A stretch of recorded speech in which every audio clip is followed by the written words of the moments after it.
नमस्कार दोस्तों, आज हम फिर एक और वीडियो लेकर हाजिर हो चुके हैं। नवरात्रि कल से स्टार्ट हो रही है और उसके रेमेडीज सभी को चाहिए होती हैं।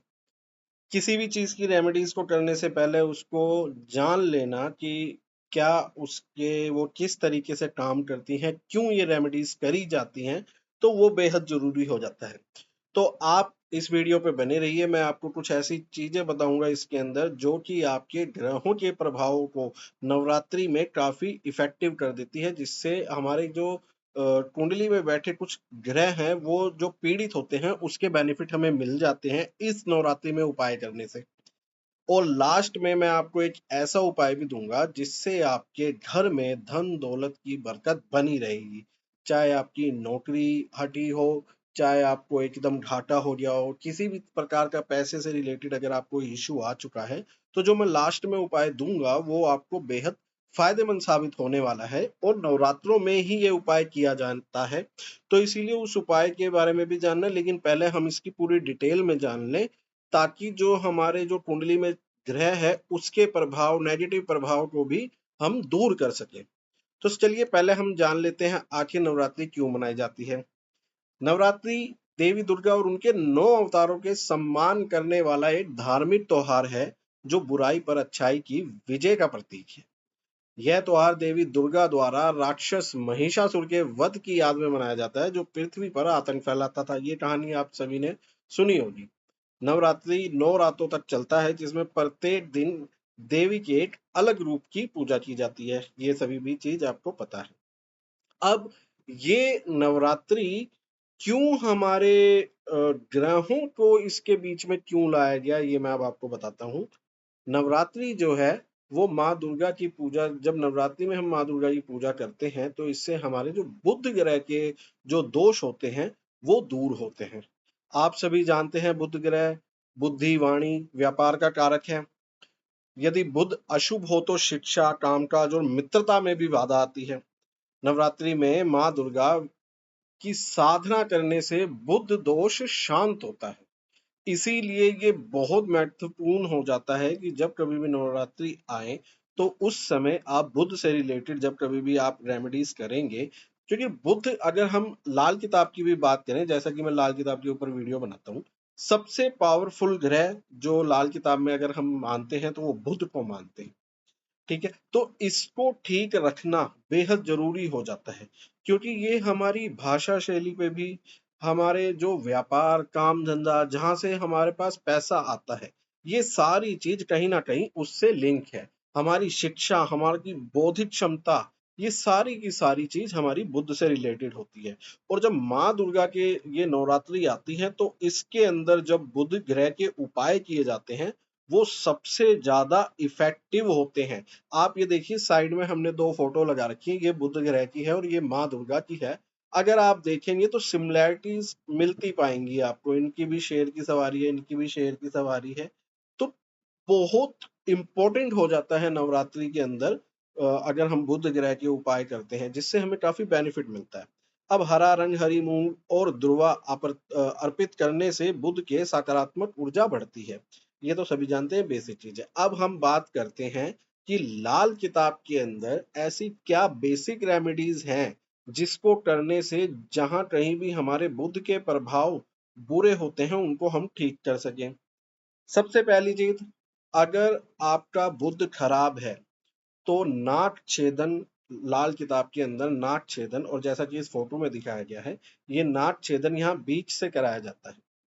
नाक छेदन करने से बुध ग्रह के दोष को, यानी कि जो बुध ग्रह की जहर होती है बुरे परिणामों की, उसको कम किया जा सकता है। फिटकरी से दांत साफ करना भी इसी के अंतर्गत आता है। आप नाक नहीं छिदवा सकते तो आप अपने घर में सभी को फिटकरी से दांत साफ करने के लिए कहिए।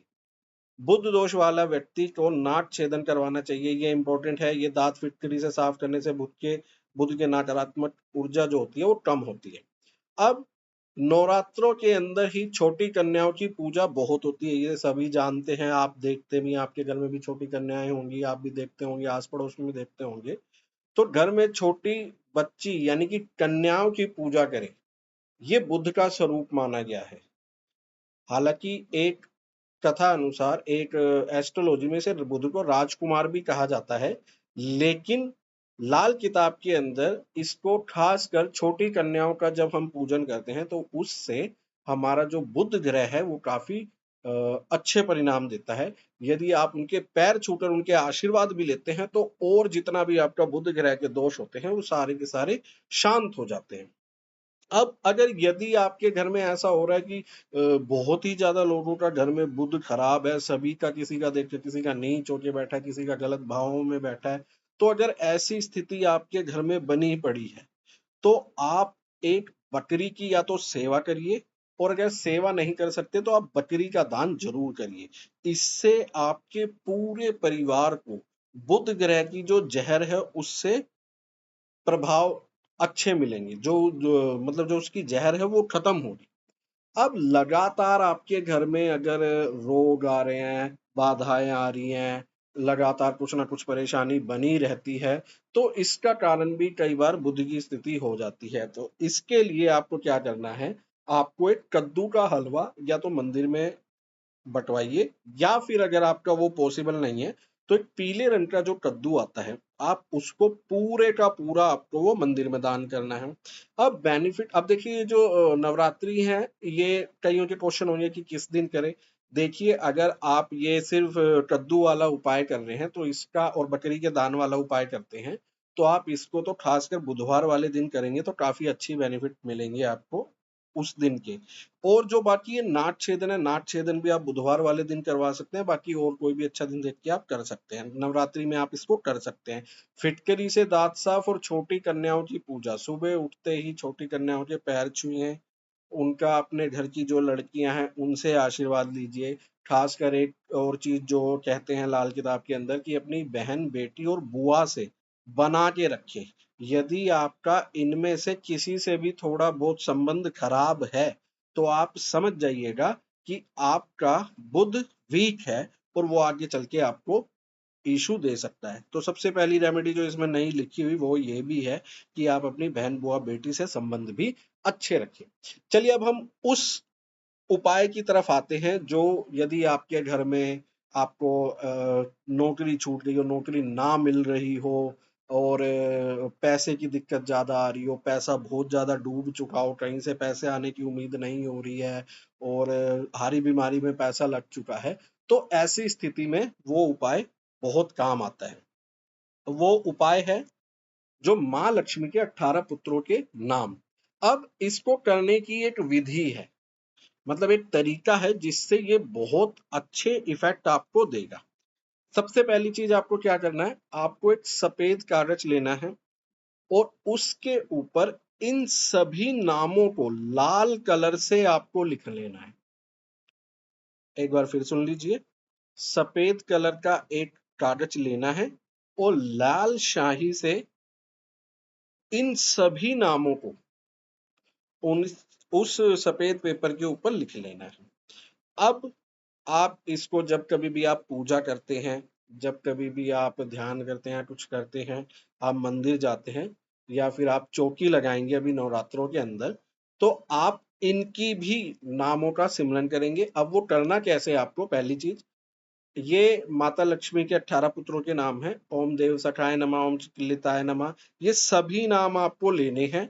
और जब ये सारे नाम आप पूरे कंप्लीट कर लो, आप इनका जप कर लो, तो आपको पहले वो पेपर माथे पर लगाना है, फिर उसे चूमना है और फिर अपने पास रख लेना है।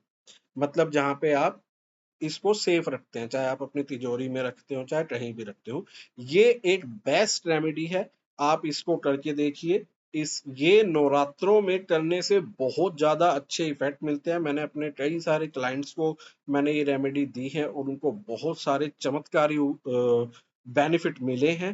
तो आप इस उपाय को जरूर करिए, ये बहुत इंपॉर्टेंट है। अब नेक्स्ट आते हैं हम। अच्छा, ये आप सभी को पता ही है, अभी हमने ऑफर चला रखा है कि 100 रुपीज कंसल्टेंसी कर रहे हैं हम पूरी पर कुंडली का। और आपको सिंपल क्या करना है, हमारे धर्म धवन ये स्कैन करना है और हमारे इंस्टाग्राम पेज पर जाना है, उसको लाइक और फॉलो करना है उस पेज को, और वहां पर हमें डीएम करना है। डीएम करने के बाद आपने हमें अपनी डिटेल्स भेजनी है, पेमेंट का स्क्रीनशॉट भेजना है और हम आपसे शेड्यूल करके आपसे बात करेंगे। लेकिन ये चार्जेस पर कुंडली के ही हैं और कंडीशन वही है कि आपको हमारा यूट्यूब चैनल और इंस्टाग्राम पेज को भी फॉलो करके आना है, यही है। तो चलिए ठीक है, थैंक यू। आपका कैसा लगा आपको वीडियो प्लीज कमेंट में बताइए। कोई क्वारी हो तो प्लीज हमसे पूछ सकते हैं, आप हमें इंस्टाग्राम पर डीएम कर सकते हैं। Thank you.